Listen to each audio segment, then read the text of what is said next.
اچھا اب ایک سوال پیدا ہوتا ہے کیا نماز آیات کی بھی قضا ہوتی ہے؟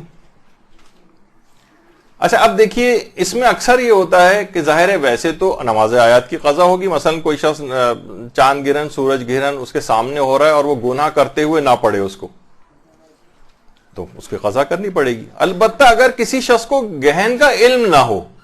یہ مسئلہ آتا ہے، تو پھر دیکھا جائے پھر نا اس مسئلے کے دو حصے بن جاتے ہیں۔ یہ دیکھا جائے گا وہ چاند گرہن یا جو سورج گرہن ہے اس کو جزوی گرہن لگا تھا یا کلی لگا تھا۔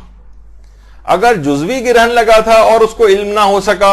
اور جب وہ گرہن ورہن ہو کر ختم ہو گیا، بعد میں پتہ چلا ارے آپ کو پتہ نہیں آج تو مثلا چاند گرہن تھا، کہہ رہے ہیں مجھے تو پتہ نہیں،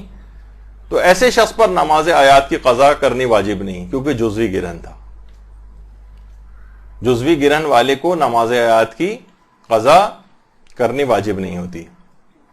لیکن اگر گرہن کلی لگا تھا اور اس کے باوجود اس کو علم نہیں ہو سکا، یہ سوتا رہ گیا پورے وقت، یہ کسی ایسی جگہ پہ تھا کہ جہاں اس کو پتہ ہی نہ چل سکا، علم نہ تھا اور گرہن ایک کلی لگ کر ختم ہو گیا اور بعد میں اس کو علم ہوا، اس نماز آیات کی اس کو قضا کرنی پڑے گی۔ جزوی گرہن میں اگر علم نہیں تھا تو قضا نہیں ہے، کلی گرہن تھا اور علم نہ تھا اور بعد میں پتہ چلا اس کو، اس نماز کی قضا کرنی۔ جزوی میں قضا نہیں کرنی، کلی میں قضا کرنی، یعنی مکمل گرہن اگر لگاؤ۔ مسئلہ کہاں پر آتا ہے زیادہ کہ کیا زلزلے کی نماز آیات، دیکھیے جس وقت زلزلہ آ رہا ہوتا ہے اس وقت تو کوئی کیسے نماز پڑھے؟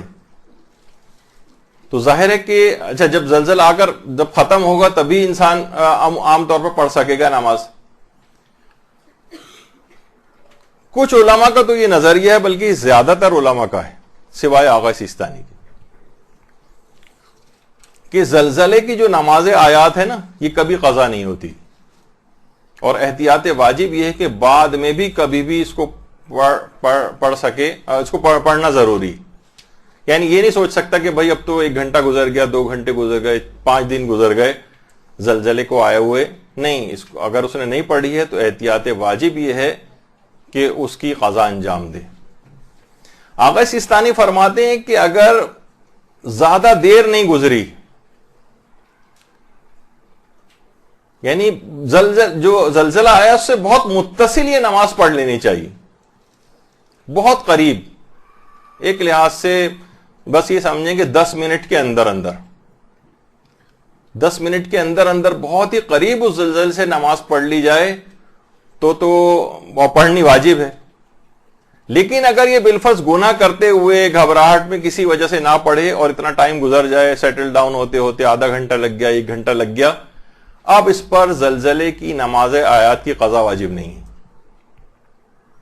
ٹائم گزر گیا، متصل بالکل اس سے اگر یہ پڑھ لیتا، پڑھنا واجب تھی، چاہے یہ گناہ کرتے ہوئے اس نے چھوڑ دی تو توبہ کرے، چاہے یہ واقعتاً مجبور تھا، پڑھ ہی نہیں سکتا تھا، ایسی گھبراہٹ تھی، افراتفری تھی، بلڈنگ خالی کرنی تھی، نکل کے باہر جانا تھا، پتہ چلا 15-20 منٹ لگ گئے باہر نکلنے میں، آدھا گھنٹہ ہو گیا، 1 گھنٹہ ہو گیا، اب نماز آیات کی قضا کرنی واجب نہیں۔ البتہ پھر بھی فرماتے ہیں احتیاط مستحب ہے کہ قضا کر لے، لیکن واجب نہیں۔ تو یہ ایک دماغ میں رہنا چاہیے۔ اچھا اس میں ایک بات ضمناً بتا دوں، ویسے نماز آیات کے الگ سے ایک دلچسپ فقہی مسائل ہیں جو کہ ظاہر ہے اپنے مقام پر کبھی موقع ملا تو آئیں گے۔ یہ جتنے بھی آفٹر شاکس آتے ہیں ان کو بھی ایسا ہی شمار کیا جائے گا کہ جیسے زلزلہ ہے۔ لوگ کہتے ہیں ایک تو مین زلزلہ آ گیا، پھر چھوٹے چھوٹے آفٹر شاکس آتے ہیں، جتنے آفٹر شاکس آئیں گے اتنی ہی نماز آیات پڑھنی پڑتی ہیں۔ بعض اوقات یہ ہوتا ہے کہ 20 آفٹر شاکس آتے ہیں، 10 آفٹر شاکس آتے ہیں، ہر آفٹر شاک کو ایک الگ زلزلہ شمار کیا جائے گا شریعت میں، اور آپ کو اتنی ہی نماز آیات پڑھنی پڑیں گی۔ البتہ وہ ضرور ہے کہ اس نشانی سے متصل اتنا زیادہ وقت نہ گزر جائے کہ بہت تاخیر شمار ہو، بہت قریب پڑھ لی جائے تو صحیح ہے، لیکن اگر گناہ کرتے ہوئے چاہے چھوڑی ہے وہ نماز، یا نہیں پڑھی آپ نے اور اتنی تاخیر ہو گئی، یا یہ کہ واقعی کوئی عذر ہی پیش آ گیا تھا کہ نماز پڑھ ہی نہیں سکتے تھے کیونکہ بغیر وضو کے نہیں ہوتی، وضو کا پانی اس وقت جانا وہ اویلیبل نہیں تھا، بلڈنگ کو خالی کرنا تھا، ایک جان بچانی بھی لازمی تھی، اور اتنا وقت گزر گیا، تو بہرحال پھر اس کے بعد اتنا وقت اگر گزر جائے تو اس نماز آیات کی قضا نہیں ہوتی، یعنی زلزلے کی وجہ سے جو واجب ہوتی۔ لیکن باقی جو اور علماء ہیں، رہبر معظم ہیں، آیت اللہ خوئی ہیں، دیگر اور علماء ہیں وہ کہتے ہیں احتیاط واجب ہے کہ بعد میں بھی اگر آپ نے اس وقت نہیں پڑھی ہے تو بعد میں بھی اس کی قضا انجام دینا ہے بر بنا احتیاط واجب. لیکن آغا سیستانی کا صرف اس میں ایک اختلاف ہے.